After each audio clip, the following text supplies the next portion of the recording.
Ramakrishna Hari. Kidney fail होऊ लागल्यावर शरीर खूप सूक्ष्म पण ठळक संकेत देत असते. हे संकेत वेळेवर ओळखले तर मोठे नुकसान टाळता येतं. खाली मी तुम्हाला शारीरिक, मूत्रसंबंधित, मानसिक आणि त्वचासंबंधी अशा 4 विभागात सविस्तर लक्षणे समजावून सांगतो. नंबर 1. मूत्राशी संबंधित लक्षणे. किडनी म्हणजे शरीरातील फिल्टर. ते खराब होताच सर्वात पहिले मूत्रात बदल दिसतात. मूत्राचे प्रमाण कमी होणे, नेहमीपेक्षा कमी मूत्र होणे, मूत्राचा रंग गडद होणे, तपकिरी, लालसर किंवा फिकट पिवळा रंग होणे, मूत्रात फेस किंवा फुगे येणे हे प्रोटीन मूत्रातून गळत असल्याचे लक्षण आहे.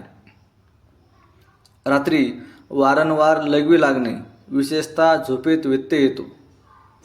लघवी करताना जळजळ, वेदना किंवा ताण जाणवणे, मूत्रात रक्त दिसणे हा गंभीर इशारा आहे. नंबर 2. शारीरिक बाह्य लक्षणे. सूज, वजन, थकवा इत्यादी. किडनी नीट काम न केल्याने शरीरात पाणी आणि विषारी द्रव्ये साचतात. चेहऱ्यावर, डोळ्यांच्या खाली सूज दिसणे, सकाळी विशेषतः स्पष्ट दिसते. पाय, टाच, पोट किंवा हात सुजणे, वजन अचानक वाढणे किंवा घटणे, सतत थकवा जाणवणे.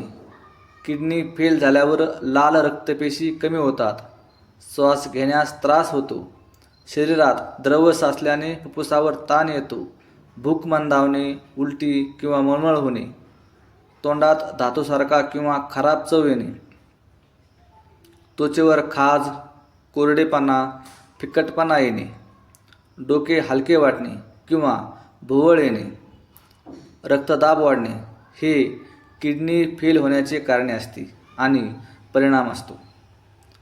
नंबर 3. मानसिक आणि स्नायुविक लक्षणे. किडनी विषारी घटक बाहेर टाकू शकत नाही, त्यामुळे मेंदूवर परिणाम होतो. स्मरणशक्ती कमी होणे, एकाग्रता कमी होणे, चिडचिड, नैराश्य, गोंधळ, झोप न लागणे किंवा अत्याधिक झोप येणे, हातपायांना झिंजिण्या किंवा सुन्नपणा येणे, डोकेदुखी व अशक्तता जाणवणे. नंबर 4. पचन आणि भूक संबंधी लक्षणे. भूक न लागणे, मळमळ किंवा उलटी वारंवार होणे, पोट फुगल्यासारखे वाटणे, तोंडात अमोनियासारखा वास येणे. नंबर 5. उन्नत टप्प्यातील गंभीर लक्षणे.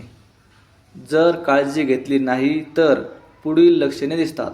रक्तात क्रिएटिन व युरिया वाढतात, अचानक श्वास घ्यायला त्रास होतो, हृदयाचे ठोके वाढणे, अति थकवा आणि शरीरात शक्ती शून्य होणे, त्वचा पिवळसर होणे, भूक पूर्णपणे बंद होणे, वजन घटणे, गंभीर प्रकरणात भ्रम किंवा शुद्ध हरवणे.